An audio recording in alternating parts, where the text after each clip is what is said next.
sa ikatlong linggo sa ating pakigbisog against a formidable enemy. As always, I give my sincerest gratitude to all those who are fighting in the front lines, our doctors, nurses, allied health professionals, police, soldiers, civil servants, and everyone performing essential services in the private sector. I assure you that your efforts will be rewarded. Your heroism will not be forgotten.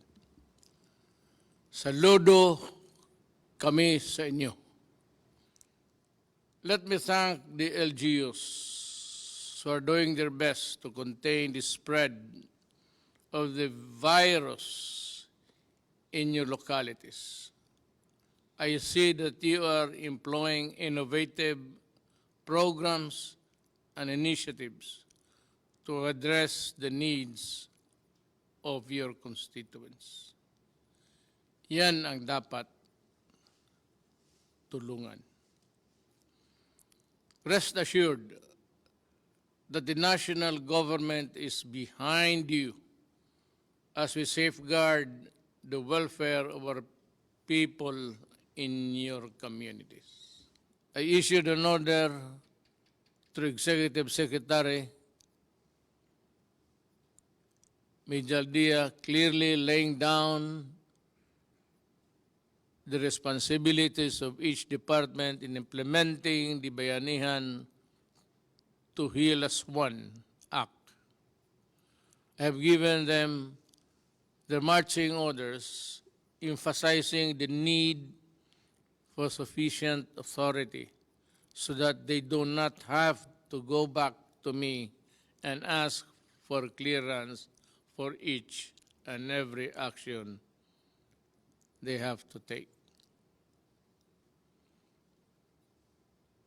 All of the details of our actions will be part of my report, which will be submitted to Congress pursuant to Bayanihan Act. There are now only two powers in the law that I reserve strictly for myself. One is the power to direct the operation of private establishments. The other is the power to require businesses to prioritize contracts for materials and services necessary for the crisis.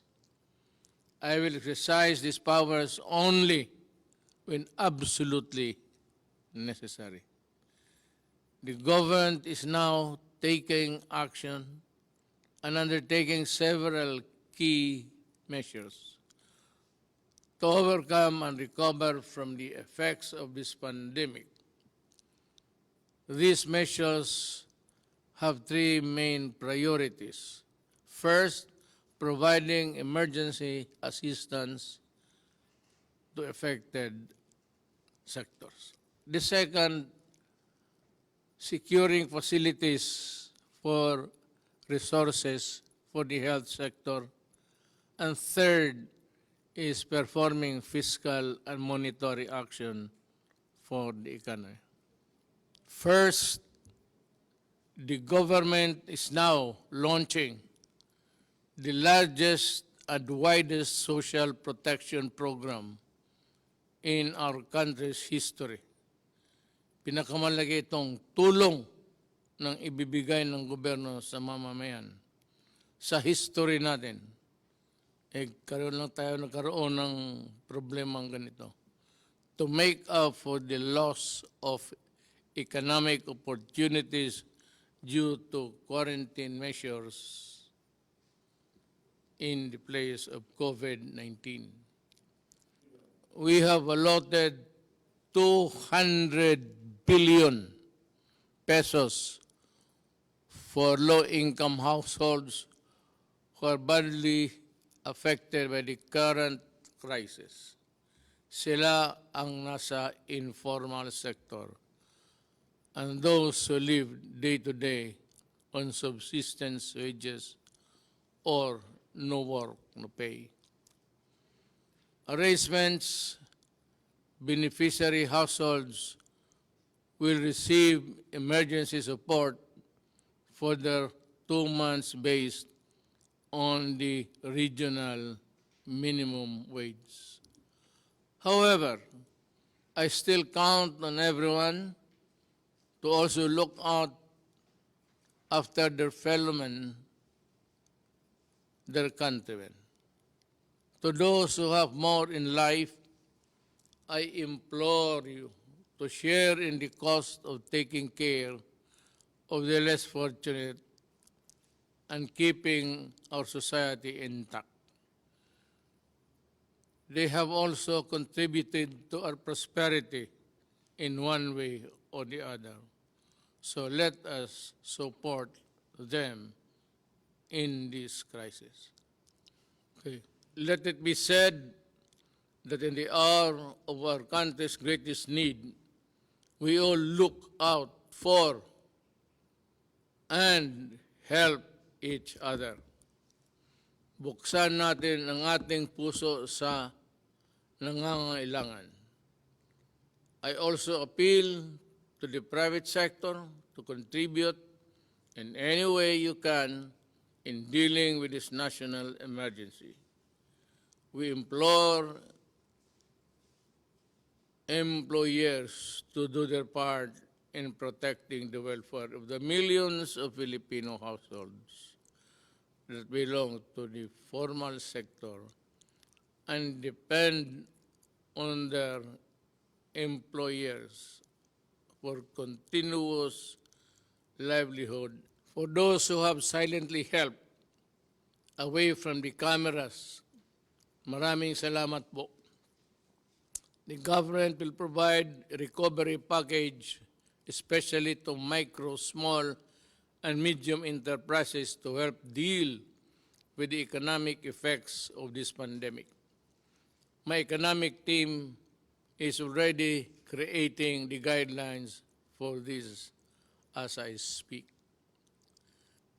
To our farmers and our fisherfolk, we have not forgotten you, and government is now employing quick response measures to help you during the crisis, as well as ensure food productivity, availability, and sufficiency during the period of the pandemic. Andito ang gobyerno para sa inyo. The government is also ensuring the unhampered flow of cargo and their workers to maintain the continuous and steady supply of food, goods, and other essential supplies and items. A price freeze on commodities is already in effect, and measures to curtail hoarding and profiteering are also in place. Uulitin ko, hindi ito panahon para kumita. Hindi ito panahon ng pagsasamantala.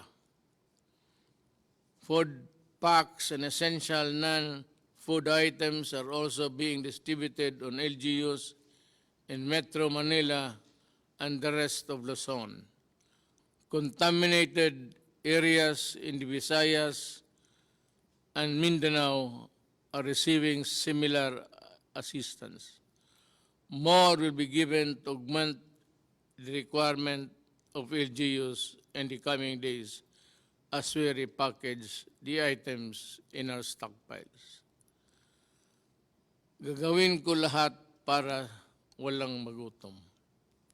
Second, we are marshalling and deploying the resources of government to provide our frontline health workers with everything they require so they can save as many lives as possible.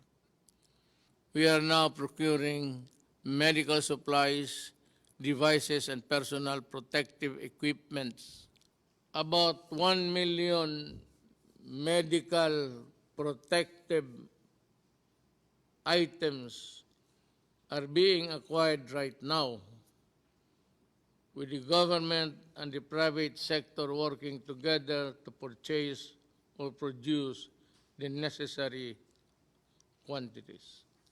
We are also ramping up our capacity to test more broadly, to take a fuller and more accurate picture of the spread of COVID-19 in the country. We will also build, operate, and accredit more medical facilities and laboratories in the coming weeks. The outpouring of donations and support from the business organizations, foreign governments, and private individuals over the past few weeks have also been overwhelming. I therefore would like to acknowledge the following for their help in this crisis: the government of China, the government of Singapore, the NGCP led by Big Boy C and Robert Cuyeto, Ramon Ang, Enrique Crason, Manny Pangilinan, Lucio Tan and Michael Tan, Simeon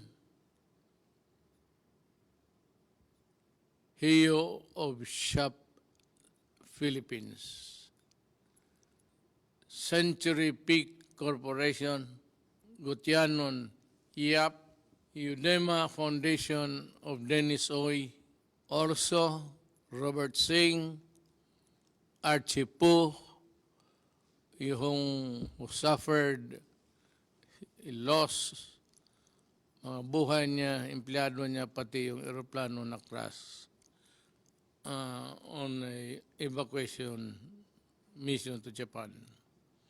My condolences to the families, and I assure you na tutulong kami sa anumang paraan. Do not be discouraged. PAGCOR headed by Andrea Domingo, the World Health Organization, Mammoth Foundation, China, Jack Ma, Seriaco Lopez, Global Fund America Cares Foundation, UNIFPA, Aboitis Foundation, D&L Corporation, Golden Tupper, Lander Superstore, Unilab Foundation, Alliance Global, Philippine Disaster Resilience Foundation, Temasek Foundation, as well as the countless others who have sent their assistance in our time of need. In behalf of the Filipino people, I thank you and your compassion and your generosity and my personal gratitude. Mahal kong mga kababayang Pilipino, nasa ikatlong linggo na tayo sa ating crisis na hinaharap. At tayo'y hirap sa pera, sa medical supplies, sa lahat. Dati ho naman talagang kulang ang pera natin at kulang ang medical supplies. At hindi lang ho tayo, pati yung Amerika, ganun rin. Kasi hindi natin akalain buong mundo na ganun kabilis, 2 araw lang after receiving the advice from China, the crisis was already here, COVID-19. Ang masasabi ko lang, meron tayong 200 billion na binigay sa akin ng Kongreso para gastusin ko. Yun naman ho ang ginagamit kong pakalat ngayon ng pera para mabigyan ang lahat. Galing doon sa walang trabaho, may trabaho, kalahating trabaho, ang mga mayaman hindi nakasali.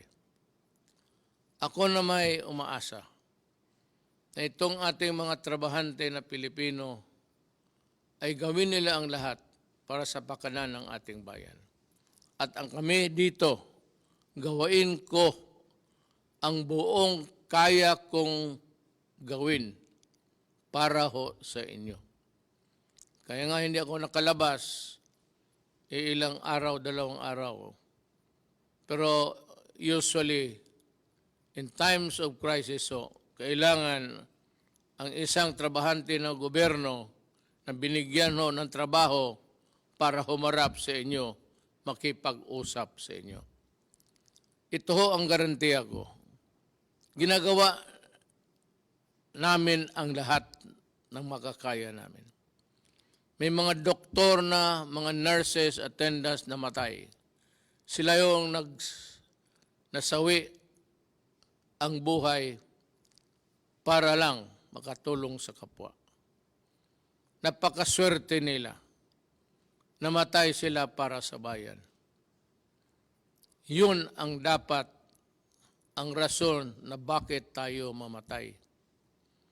Huwag tayong mamatay sa ibang rason na sagasaan ka lang at wala ka namang ginawa. It would be an honor to die for your country, I assure you. At ako naman ang filosofiya ko ganito. Sa nagtatrabaho, kung protected ka lang, make yourself fully covered, protected, para hindi walang madisgrasya. Pero ang doktrina ko sa buhay, ako, si Rodrigo Duterte kung panahon ko na. So, gano'n na lang ang pagtingin ko kasi wala mo rin akong magawa. Pumupunta ako doon sa mga lugar na may gera. Pumupunta ako doon sa may lugar na may pumuputok yung bomba. Pumupunta ako doon sa likod ng mga sundalo at nagrakrakan sila ng... hindi ko masabi kung kailan ako. Kaya sabi ko na lang, Diyos ko, pag panahon ko na, kunin mo na ako. Huwag kang mag-atubili.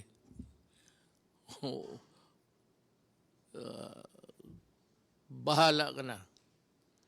So sa mga kababayan ko, hindi ko naman sinasabi na sundin ninyo ang aking filosofiya. But somehow, let the thought comfort you that I really worry about you. That I worry that you will not be able to reach an old age with your children and grandchildren. Kasi ako, nandyan na patapos na ako. Kaya ko masabi yan. So, trabaho lang tayo. Ang mga supplies nandyan na at makabili na tayo ng kailangan ninyo. Ngayon, sa mga tao na binigyan ng people task of distributing the money, distributing the food, distributing the relief goods, kindly do it. I use the word to a T. Kung hindi nyo naintindihan yan, mag-research kayo. Pero talagang pag nagkamali kayo dito, hindi ko kayo palusutin. I will see to it, even tomorrow, if I discover some embezzlements, some hoarding there at dinadivert yung pagkain sa mga tao na dapat hindi sa kanila. You better think. I am not a cruel man. Pero kung may report ang pulis, I will order your detention hanggang matapos itong COVID-19. Sabi ko, wag ngayon. Wag na wag kayong mandaya, mangurakot, at taguin yung mga pagkain at yung iba hindi bigyan kasi you know, people sometimes think that they own whatever they receive from government. This is not yours. Neither is it mine. Pero kung mamuliti ka tapos makabalitaan ko na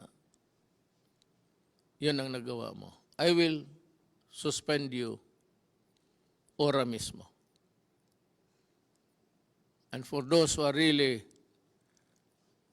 absconding the money, I will detain you, I said.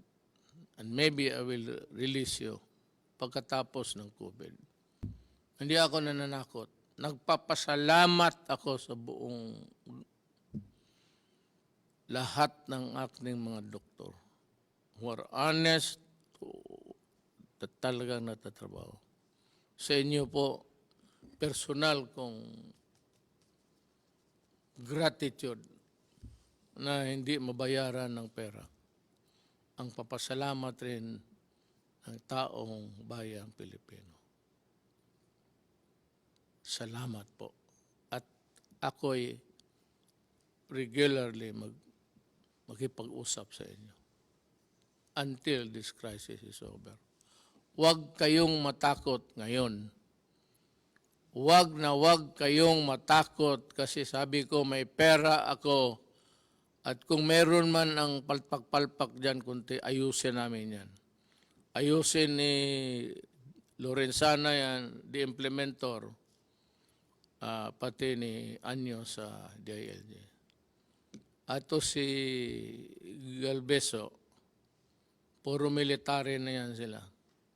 At as a matter of fact, ganito, lahat ng contribution, lahat, ibigay mo doon sa opisina na set up ng task force. At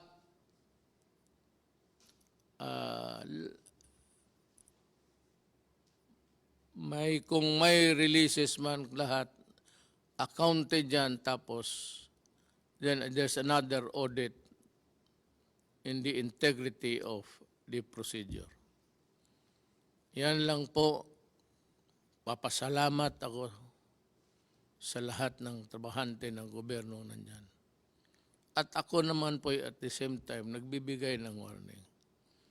Totohanan ko talaga kayo. Sa crisis, tapos gawin mo pa yung dapat ka talagang ikulong. Hindi kita i-release. At huwag kang, hindi ako maniwala ng kaso-kaso. Hayaan mo, magpapapreso ako. Balang araw kung mali ang sinabi ko at ginawa ko. Sa inyong mga Pilipino, mga kababayan, mahal ko. Mo mga Bisaya, sunod lang mo, sumunod lang kayo. At walang problema. Daghang salamat.